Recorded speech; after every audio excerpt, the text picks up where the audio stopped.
All right, so now we're going to put the pump together. I like to start with the stator half first. So we'll put that together, install the bushings, and then we'll go and put the pump body together. So this is the stator support, stator, pump body.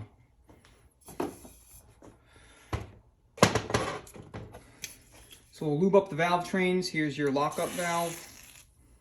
And then this is your pressure regulator valve, spring, boost valve and spring.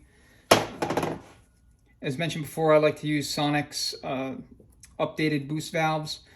The factory ones, generally speaking, are usually worn out by the time transmission comes in for overhaul. I mean, they'll still hold pressure, but I like to go back in with a brand new valve. This way, there won't be any issues line pressure and line rise wise when the transmission goes back on the road.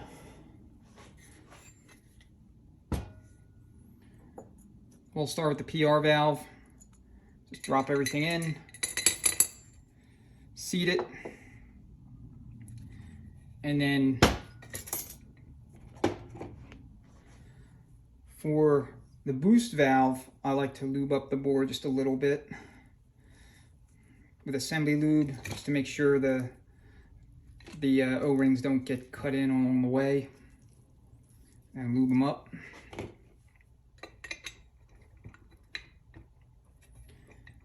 And then just carefully press them in.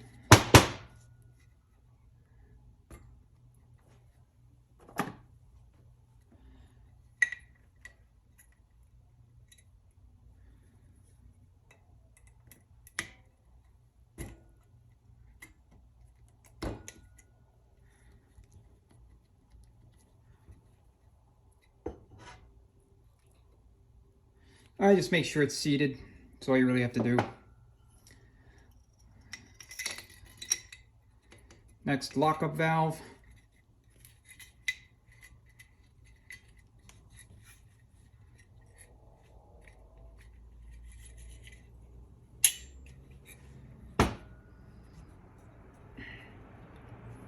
Then your cap.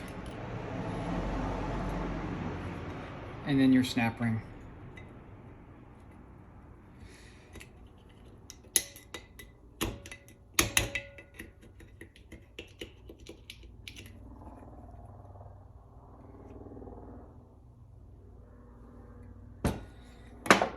Next, install your new pickup seal for the filter.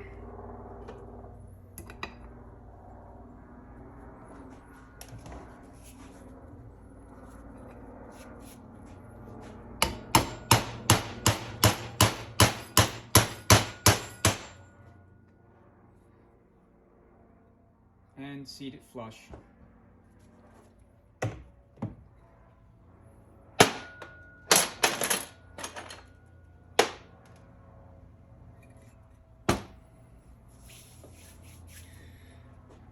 Alright, next thing we'll do is install the sealing rings. These are Teflon rings. You have to expand them a little bit, and then you have to resize them. So I like to use a 45-degree pick.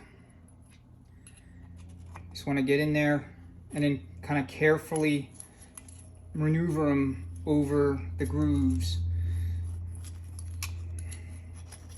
working their way in. At least on this first one, you want it, you don't want it getting caught up.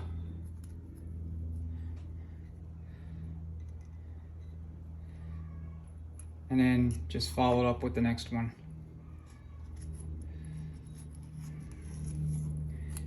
These aren't real difficult to work with. Like I said, you don't want to be too rough with them. You overstretch them, and then it'll be very, very difficult, if not impossible, to properly resize them. So you're going to need a special tool to do this. This is a sizer tool for specifically for the 4L60E 700R4 stator. It might work on other units, but if you don't have this tool and for whatever reason can't get access to it, I mean, they're readily available online or through transmission parts supply houses. But if you don't have one and you're, I guess, in a pinch, you can use a large hose clamp, maybe with something inside the hose clamp between the clamp and the rings, so you don't cut the rings on the clamp. And that applies to pretty much for any of these sealing rings. All right, so once the sizer is on, you want to leave it on, because otherwise the rings, you know, they won't fully resize if you take it off right away. So I generally will leave it on until I'm ready to go and install the reverse input drum and do the air checks and such, and then it should slide right on, and not, you know, without any kind of problem. And the last thing you're going to do is you're going to go ahead and install your pump filter. So just lube up the O-ring, a new O-ring by the way, and then install it. Alright, so now we're going to go ahead and install the bushings for the stator, the pump body, and then I'll install the seal on the body as well.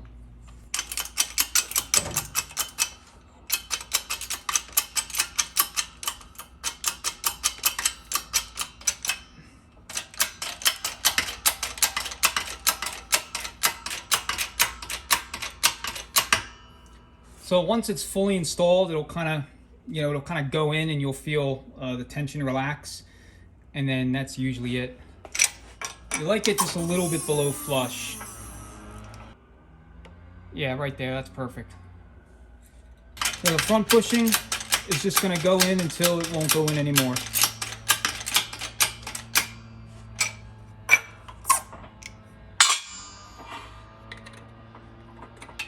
And this is also an updated bushing that comes in the bushing kit.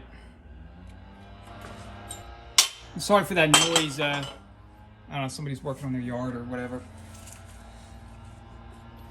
So for this, I use the Kent Moore pump body bushing installation tools. This one here serves as the base. It's like a stop, and then this is your bushing driver. Again, these are readily available on eBay and other places. They are on eBay in particular, I want to say they're no more than about 20 or 30 bucks. They're not very expensive at all, and they, you know, they're purpose built, and they'll work on 4L60E, 700R4, 204R.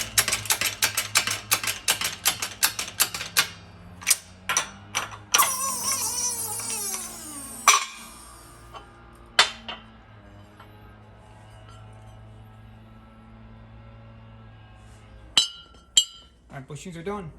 Alright, installing the seal is pretty straightforward. All you're really going to do is just put it in place and then smack it home with a good sized bushing driver.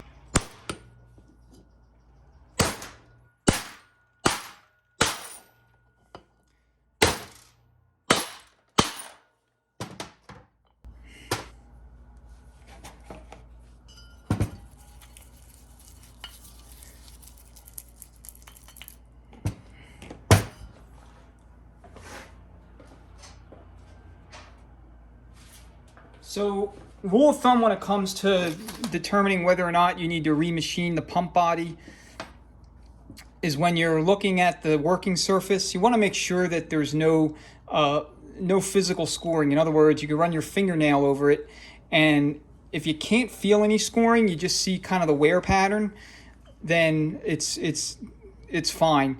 It's not going to cause any problems. You're not going to lose pressure or anything like that. But if you do see gouges, or if it's very obvious that the surface is uneven, then you're going to want to resurface the pump, remachine it, and what they usually do is stick it up in a lathe. They will cut 10/1000ths off the face, and then they will cut 10/1000ths off of the pocket where the rotor and everything goes. So that's the most cost-effective way of reconditioning a pump if you have that problem.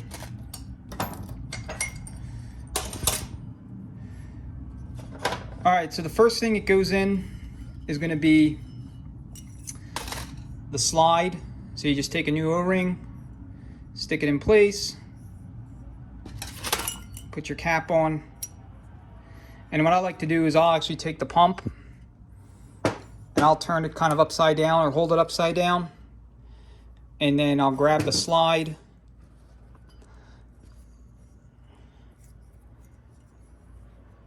and then kind of just put it in place, so this way I don't have to worry about the that O-ring cap coming off. I mean, you could try to hold it in place with assembly lube, but a lot of times it doesn't stay put. All right, the next thing you're going to do is install your slide spring and backer, whatever. I don't know if that's what it's called, but these two parts go here. And then you're going to install your pivot spring and pivot pin in this location here.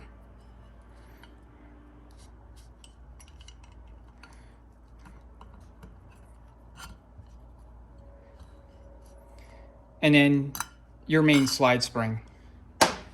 To get this in, you're going to have to use a screwdriver or something like that to wedge it in. These can be difficult, and I'm doing it kind of at an odd angle because the camera's kind of in the way a little bit, but we'll see if we can make it work. I will say that these one-piece springs are a little tougher, even though there's only one spring. It can be a little bit more stubborn than the two-piece setup. All right.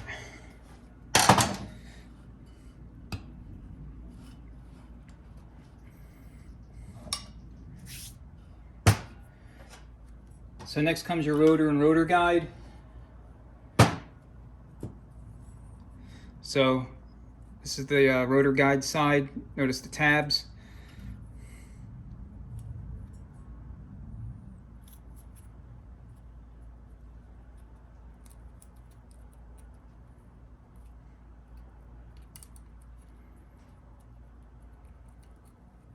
And this is a 13 vane pump rotor.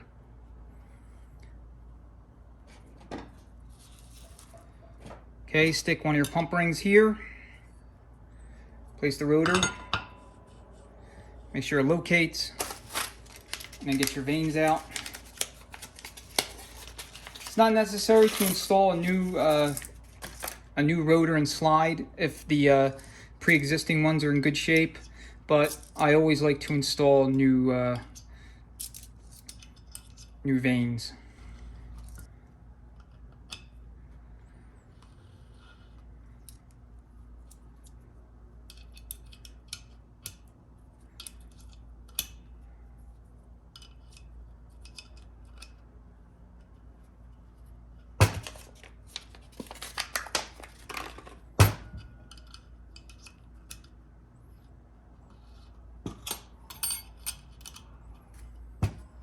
Now make sure everything is in place.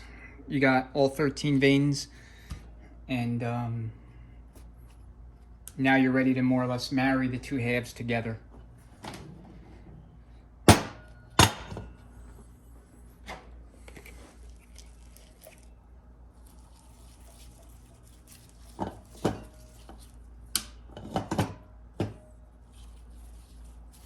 Lube everything up working surfaces wise. You want to make sure that there's plenty of lube there for first startup for the rotor, and then you just want to line up your bolt holes.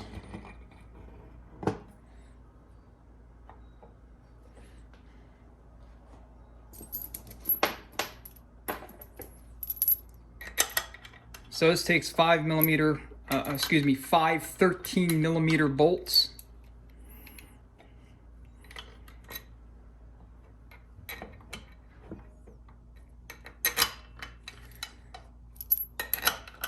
And then what you're going to need to do is you're going to need to align the two halves together using some sort of alignment device.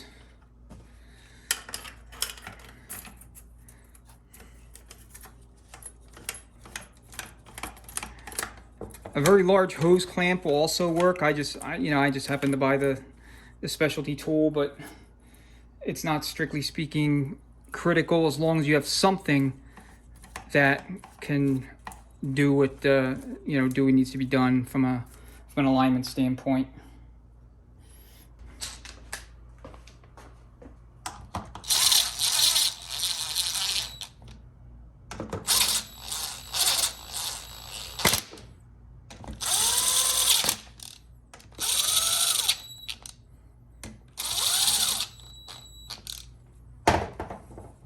So these get 15 foot-pounds. Don't require a lot of torque.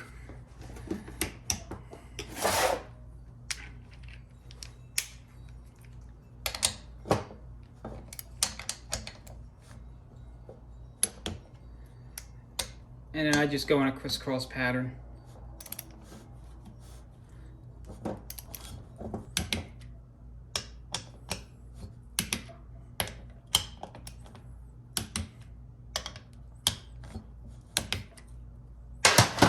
Okay, pump's more or less done. Again, leave the sizer on until you're ready to kind of go back with it or do the air checks on the reverse input drum and forward drum. So with respect to the turbine speed sensor, again, I leave that off until I'm ready to go back in the case with it. And the reason being is because I don't want it damaged or anything happening to it. All right, now we'll go ahead and put the forward drum together. We'll start with the input sprag assembly. So I always replace the sprag whenever I rebuild a 700R 4L60E. And the reason is simply because if you reuse the pre-existing one and it fails, shortly after rebuild, of course, that's when those kinds of things happen. The driver will look to take off in drive and won't go anywhere. It'll be like they're in neutral.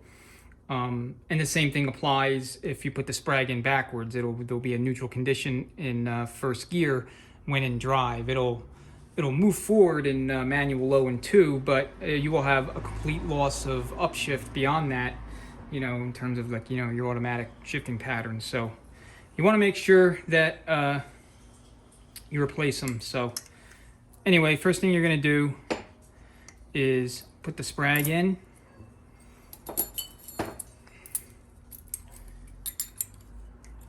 So seat one of the retainers onto the inner race and install the sprag. And then you're going to go and carefully work the sprag clutch into the outer race. And these could be tricky at first because new sprag, it's going to fight you a little bit. It may even seem like it's not going to fit, but you just work it around and eventually it'll go in.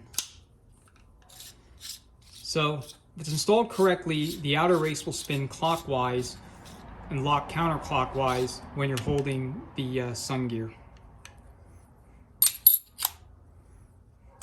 So put your other retainer in, install your overrun hub, and then go ahead and close it all out by installing the snap ring. Okay.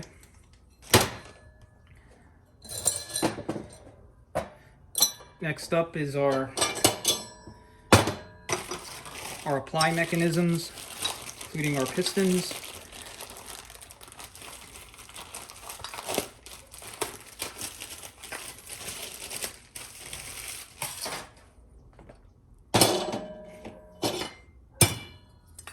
So we have your overrun piston. I'm sorry, this is your 3/4 piston, this is your overrun piston, and this is your forward piston.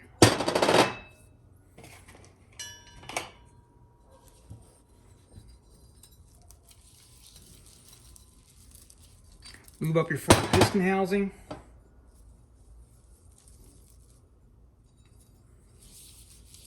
And your piston itself. And you just simply seat them.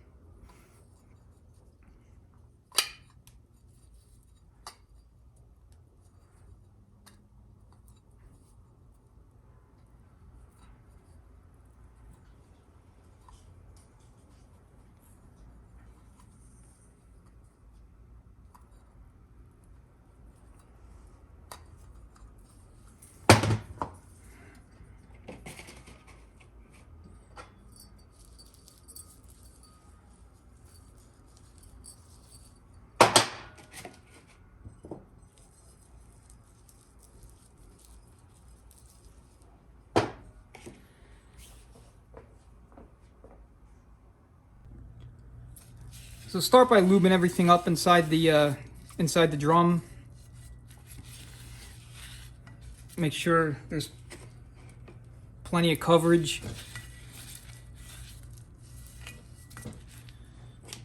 And then first install your O-ring. This O-ring essentially segregates the forward clutch circuit from the 3/4 clutch circuit. So if you forget this O-ring or it breaks, the car is going to have third gear starts. Just make sure it's seated fully into the groove, and then install your Viton seal for the input-output shaft junction. If you're going back with a 700 R4, I know that the 700 R4 kits like to, you know, they have those plastic seals. I would never recommend anyone actually use them. Throw those out and install a 4L60E Viton seal in its place. Next is your 3/4 piston.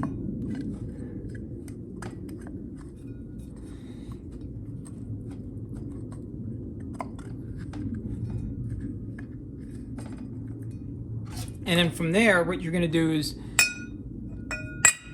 put on your seal protector. If you don't have one of these, it's probably not the end of the world, but you know, just for sake of being super careful, I tend to use one. Again, I think it's a $30 or $40 tool on eBay, Amazon, you know, any place else you could source them. The next thing you're going to do is you're going to take your apply cage for your third gear. You seat the return spring. Then you're going to put the forward piston housing in on there. Stack them all up like so. And then line up the legs with the big lug slots on the drum, and then carefully drop it in. And then push it all the way down until it seats. Follow it with the overrun piston.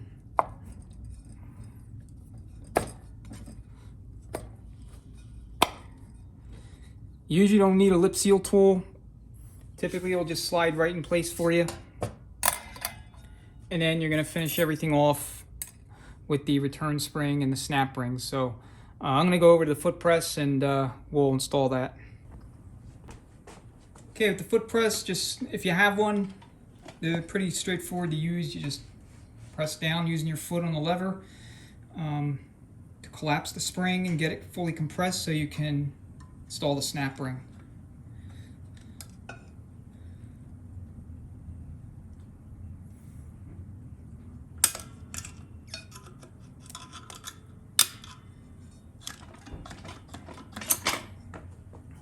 All right, that's done. Now we'll go ahead and add our clutch packs. All right, now with the pistons and spring assemblies installed, make sure you put your sprag assemblies thrust bearing into place, and then you can start off with the overrun clutch. So you're going to go steel, clutch, steel, clutch, and you want to line up the lugs with the teeth in the steels.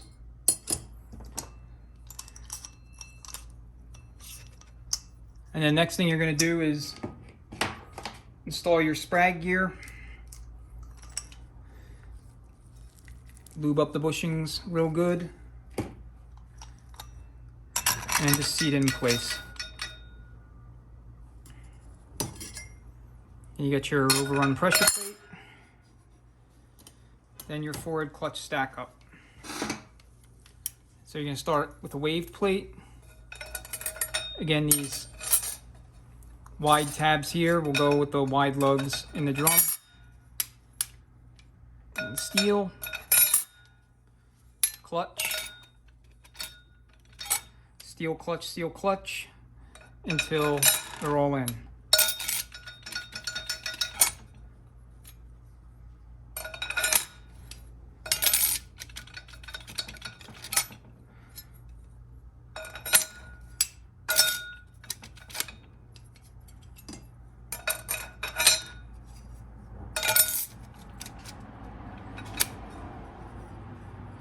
Then your pressure plate.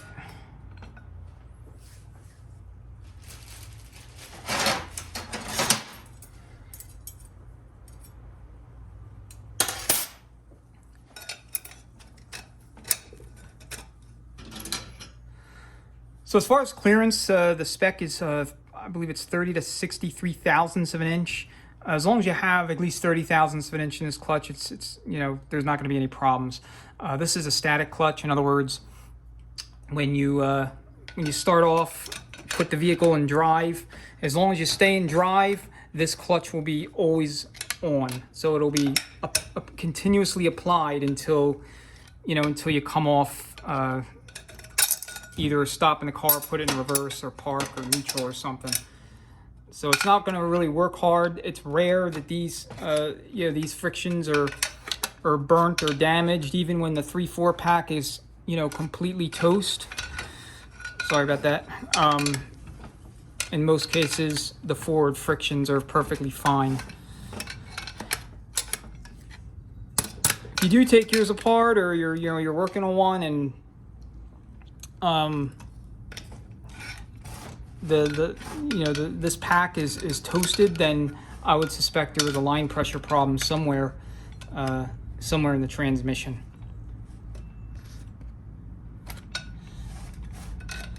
And trust me, it normally doesn't take this long to seat the spring.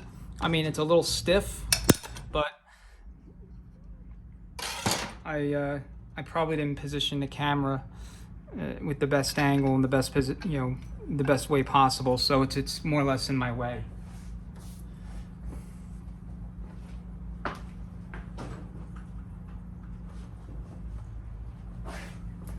if you want to check clearance, you can do so. It's a 30 thousandths feeler gauge.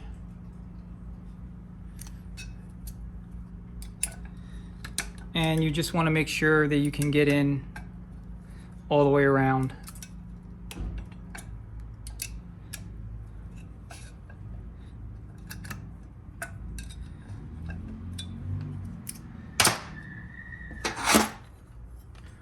Free 4-packs next.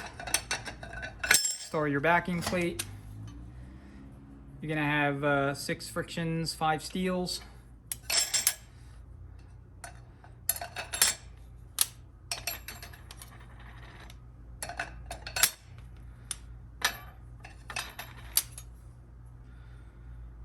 And the clearance that the book calls for on these is 35 to 83 thousandths. However, that 83 thou figure that's way too much. I mean, if you have more than 60 thousandths clearance in this drum, then you're going to want to change your stack up so that you can bring it under that number. And the other thing is, the factory installs what's called load release springs. They go right here in these pockets. Unless you're doing something real high performance where this drum's going to see, upwards of 5,000 plus RPMs on a regular basis, I would not reinstall them. I think they're part of the reason why this clutch burns up so much. They're essentially working against apply force or apply pressure to fully compress the pack. And that leads to basically a controlled or designed in slip. And that's the last thing you want, especially in this clutch pack. So you see this clearance right here. This is pretty much perfect. All right, let's stand the drum up. So we got 4 sealing rings we need to install. 1, 2, 3, 4, and we got to get them past the reluctor gears. So what we'll need to do is kind of slide them over the shaft, and then carefully maneuver them over the gear, and then seat them so that they're spinning freely inside their respective grooves. And then once they're seated, we're going to need to resize them. So I have an expander tool, and then I have a sizing tool. Same deal with all these other specialty tools. Again, I'd say for all of them, the sizer for the pump, the lip seal protector, the sizer for the input shaft, and the expander, I mean, you're talking less than $100. Maybe $120 if prices have gone up since I purchased these. I've had these for probably a good 5 or 6 years now. But, relatively inexpensive. It's certainly worth purchasing, even if you're only going to do one transmission. You know, it's not like you're spending $400 or $500. The only other specialty tools that you might need are bushing drivers. And if you don't want to spend the money on those, then what you could do is take all the bushings as well as all the parts that take bushings to a transmission shop, and then for maybe like $100 or so, have them R&R all the bushings for you. So as you just saw me do, I expanded the ring on the expander side and then slid it right over. And you just want to be real careful working these in.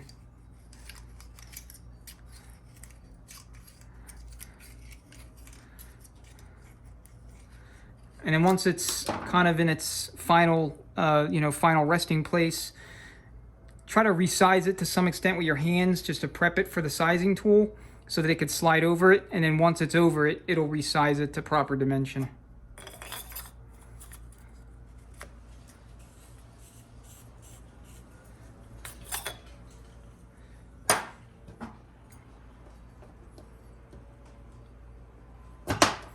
And I tend to do them one at a time, although I guess you can do them all, size them all, or expand them, all at once, and then, put them on, and then size them. Now sometimes with these drums, I notice this in particular with, the 05 and ups, is the ring grooves will be too narrow or too tight for the sealing rings. So you'll have a situation where the sealing ring actually binds up, where it's kind of stuck, frozen in place. And what happens is as the drum is rotating inside the stator shaft, the rings will start to cut grooves in the stator shaft itself. And then when that happens, once the cuts get deep enough, that the sealing ring will no longer seal. And then you'll have all kind of blow by, and eventually you'll have burn up in pretty much all your clutches inside the forward drum. So if your sealing rings are not moving freely, like you see how this is moving nice and free, if they're not doing that, then this shaft, and basically by extension the drum, is no good. You'll have to replace it. And I don't recommend pressing this shaft out and trying to install another one, because a lot of times that will actually break the drum. Either you'll see it, or in many cases you won't. It'll create very tiny micro fractures here in the pocket, and when the vehicle goes back on the road, transmission's working again, those cracks will begin to expand under torsional stress and then fail. And the drum will break apart, and then the vehicle will no longer have any movement in usually it happens first in third, but then it'll progress to the forward clutch pack and the vehicle just won't move at all.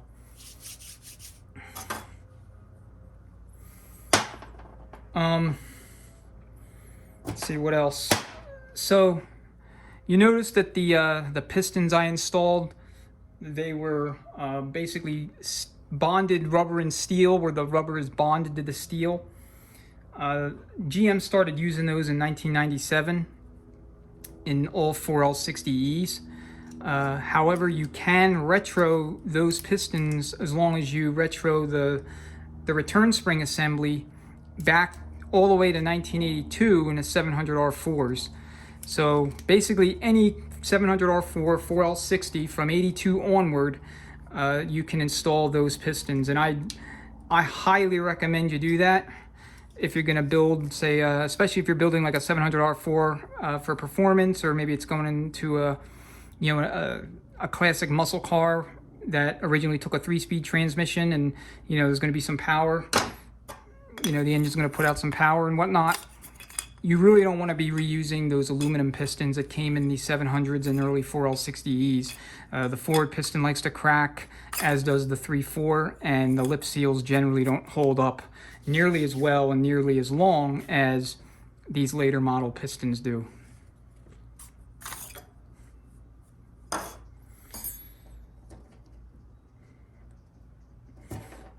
So this drum, the shaft, especially around here, where it goes into the converter, This is going to be a little different. This is specifically for the inline 5-cylinder. So don't think you can interchange a 300, a typical 300 millimeter stator shaft into, or this drum into an application that originally takes a 300 millimeter stator shaft, simply because the V8s have a completely different torque converter. So this will only go in behind a, in behind an engine, like one of those 5-cylinder inline engines.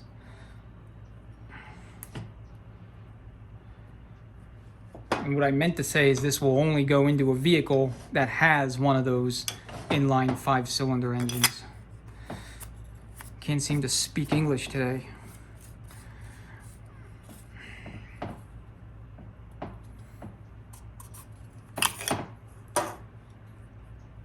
All right, so just check your rings, make sure everything is all good with them, nothing got ripped or torn. And then lastly, go ahead and put your selective spacer in place. This one's a number 68. And these range from, I want to say 61 or 62 all the way up to 74. And the smaller the number, the thinner the spacer. Now this drum is a replacement drum. The original one was no good. It was actually leaking where the shaft was is pressed into the base of the drum. And how you test that or detect that is you introduce some air into this third clutch feed hole here after you pour in some transmission fluid into the pocket. So you remove the spacer, you remove the bearing, pour some transmission fluid in here, and then introduce a little bit of air starting with the 2-3 feed hole. And if you see bubbles come up, then that means this drum is not holding pressure. Under operation, fluid is leaking at this junction where the shaft's pressed into the drum. So if it goes back in like that, then you're really putting the 3/4 pack at risk, and it's likely going to fail prematurely. So just keep that in mind. It's a good way to test the integrity of the drum to make sure that the transmission doesn't have to come back out relatively soon after it went back in.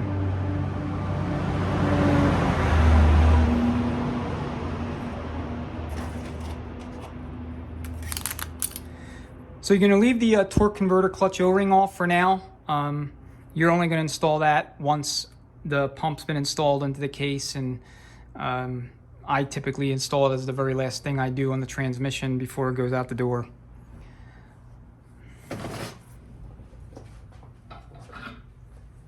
All right, so we're going to air check. So I'll start with the 3/4 pack.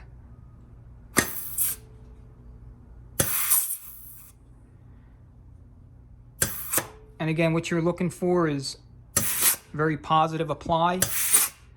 Now, you will hear some hissing coming out of this bleed hole.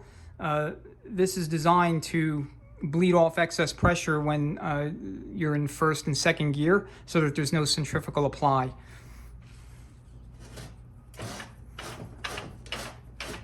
All right, the next hole I'm going to check is the forward feed hole.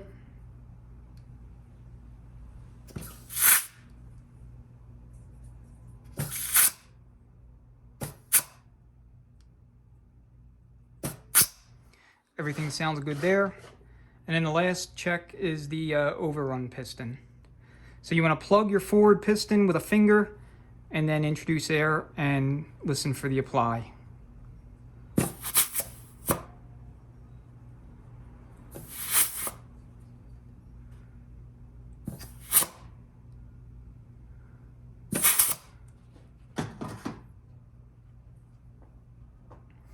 All right, everything looks good, everything sounds good. I think we're done with this drum. So now we're ready to move on to the reverse input drum. All right, first up with the reverse input drum, we'll go ahead and install the bushings.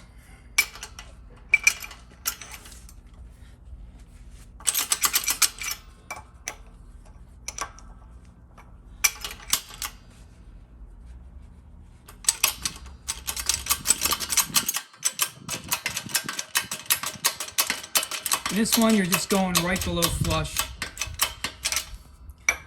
And then check it.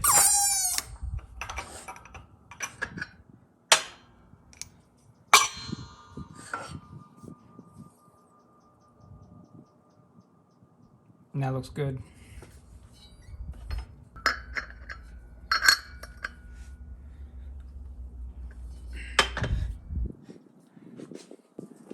And then this next one, you're just going to seat until it comes to a stop.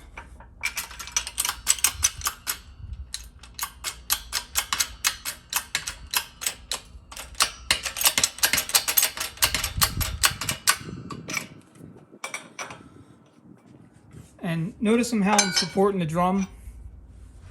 I like to do that. I guess, I don't know if it's necessary or not, but I want to make sure I protect the lugs and the drum itself. I don't want it kind of caving in from press pressure. So I'll use that same tool that I mentioned earlier to support it. So with the bushing seated, now we'll go ahead and install the piston. So first install your lip seals.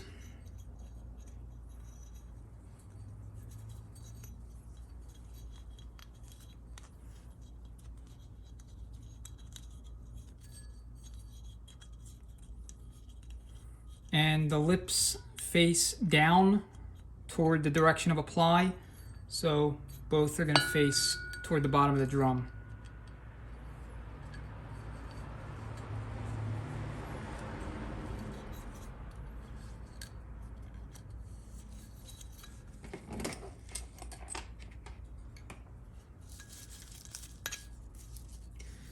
This particular drum I was able to reuse as is. It's not warped. There's no scoring on the band surface. The lugs are all in good shape. But if any of those things are applicable to your drum, you know, especially if these lugs are worn, then you're going to want to replace it. And I think they're about 50 or 60 bucks, maybe a little more, depends. But if the band surface here is a little warped, or if it's scored up, you can have it remachined or turned, and a machinist will typically charge you about 30 to say 40 bucks to do that. So I might save a little bit of money. If I'm doing something real high performance and I know what you know, how my servo stack up's going to be and what kind of clearance I want, then I'll actually have the existing drum remachined to whatever, you know, take off whatever amount I need to from the surface so that I can set that band clearance just right. But in a factory application, that is not necessary.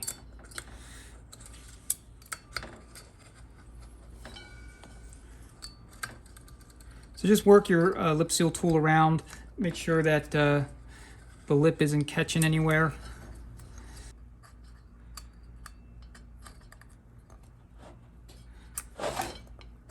There it goes. All right, off to the foot press.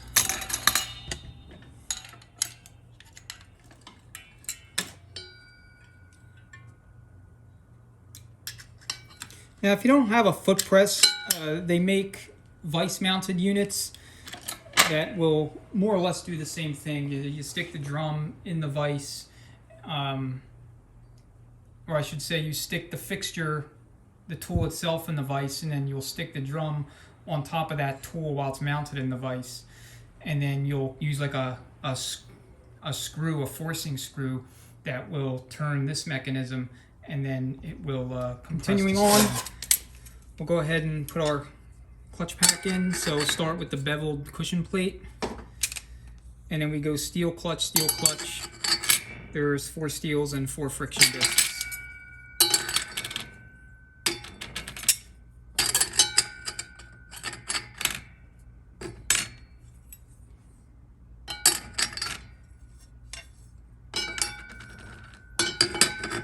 And then you top it all off with your pressure plate and your snap ring.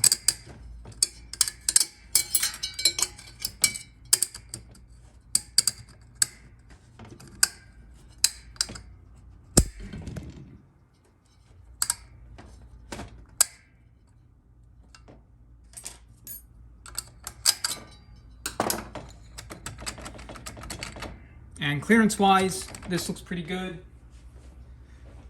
The reverse input drum likes to see between 40 and 76 thousandths worth of clearance.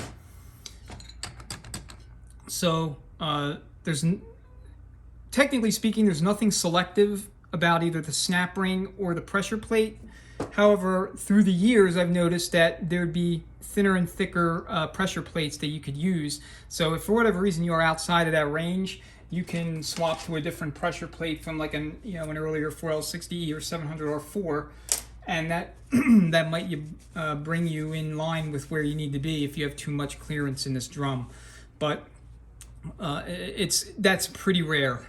So as long as you're working with steels and frictions that are factory spec, and of course the pressure plate and the snap ring are, then you won't have a problem.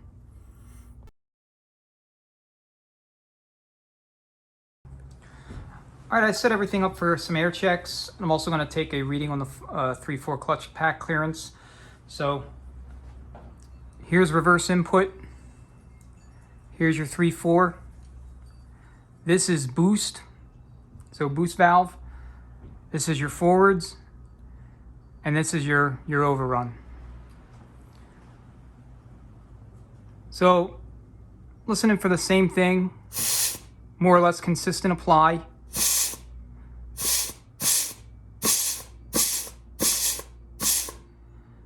So that sounds pretty good. There is a little bit of hissing. That's normal because the reverse input piston has a bleed hole in it so that it doesn't centrifugally apply when the vehicle's moving forward. Next, we'll do the 3/4 pack.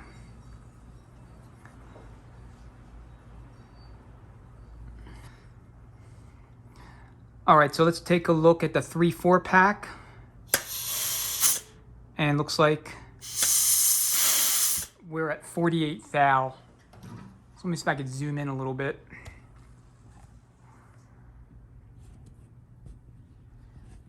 Get a better look at the dial indicator itself. So here we go.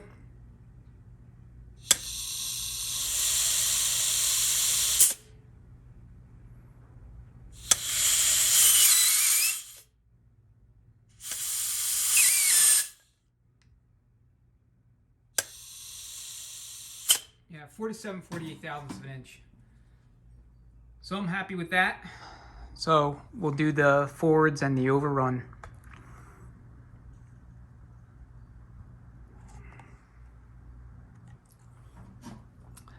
So your forward feed hole is going to be right here.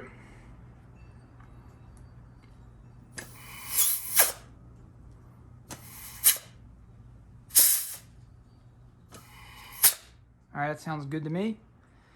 This is your boost. So if you want to test your boost valve, especially if you've installed a Sonex O-ring version, you can go right up in here and just kind of press in a little bit and then apply a very small amount of air. And you should feel and see that boost valve kind of push out against you and against the snap ring. So if nothing's happening, if the boost valve's not moving, then more than likely you've cut one or more of those O-rings. When you do the coast clutch, just plug the forward feed hole.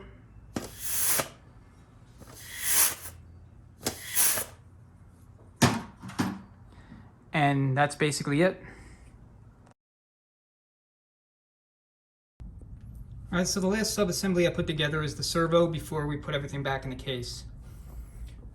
So I never reuse the stock second gear servo, assuming it's a 553, which unless the vehicle is a Corvette, F-body car from the late 90s, early 2000s, like Trans Am, Camaro, or a Denali / Escalade, they're not going to have the Corvette servo. And I personally think GM should have put the Corvette servo in every single vehicle that took a 4L60E.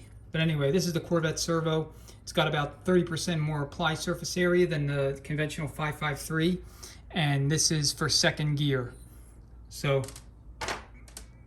how it goes together is, first thing you're going to do is you're going to pre-wind your sealing rings.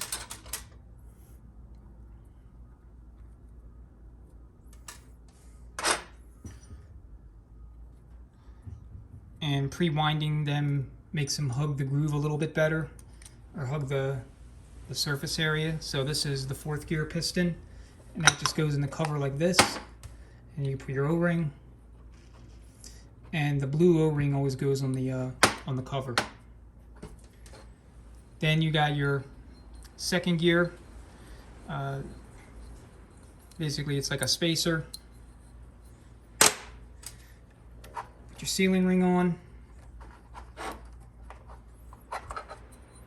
And I'll put a little bit of green assembly lube on the second gear just to help it kind of seat.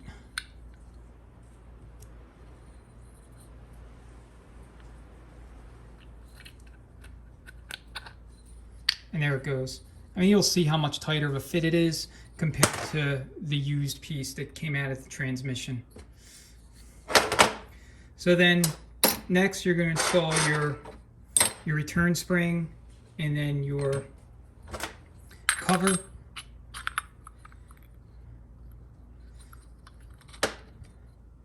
And your fourth gear return spring. Your washer. And then your snap ring.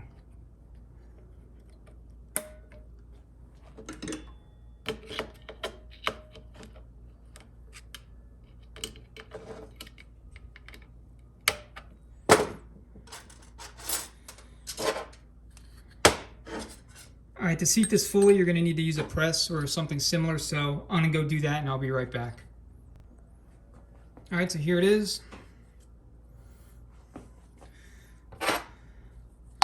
Go ahead and put your cap and your fourth gear servo in place, and then your sealing ring on the front of the second gear servo.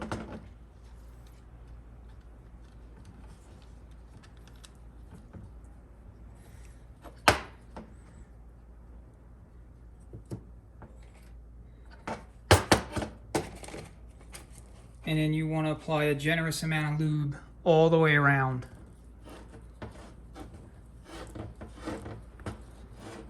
So just saturate all of the sealing ring and all and both O-rings.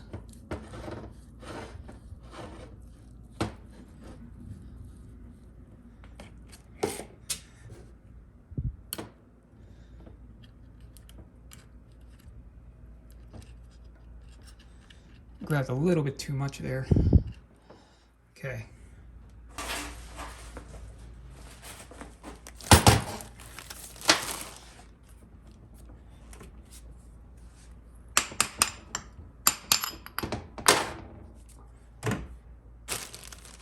So here's the new turbine speed sensor.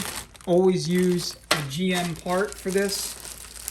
You do not want this going back in with an aftermarket and having it fail on you shortly after rebuild. And you don't want to also neglect to replace it, because unlike every other electronic part on this transmission, you cannot gain access to this to the speed sensor while by dropping the pan while the trans is still in the vehicle. You have to take out the transmission and you have to pull the pump out. So how you're seeing me install it is how you would take it off in reverse. So the 8mm bolt that goes right there.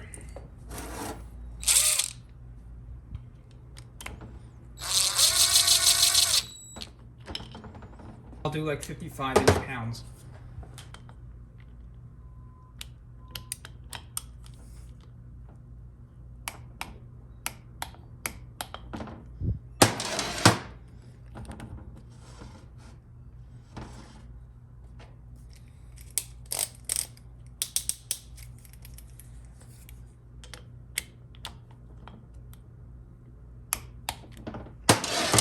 Okay, I was on 45 by mistake.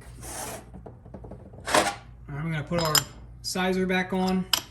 Again, just want to make sure that these rings get sized as much as possible. We don't want anything hanging up when we're putting everything back in.